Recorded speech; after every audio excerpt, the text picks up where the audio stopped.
हमारे गोलू की नहीं है वो बदमाशी। उसने घर बना लिया है खुद के लिए। इतना कॉटन लाता कहाँ से ये? ओह अच्छा यहाँ से। इसके घर के लिए मैंने ही कॉटन इसके लिए जमा किया था और ये बदमाश क्या कर रहा है गोलू? उसके अंदर से कॉटन निकाल के नीचे जाकर सोफे के पीछे रखता है। बदमाश कहीं का।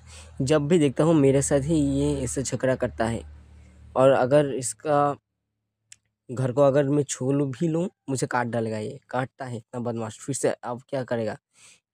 गोलू इसको गोला बना रहा है कॉटन को। अब अब क्या करेगा ये? निकल निकल। ये और गोलू ये गया सोफे के अंदर। ये रहा। कोई अगर इसके सामने जाएगा तो काट डालेगा। सोफे के पीछे घर बना रहा है तब बदमाश हो गया है गोलू।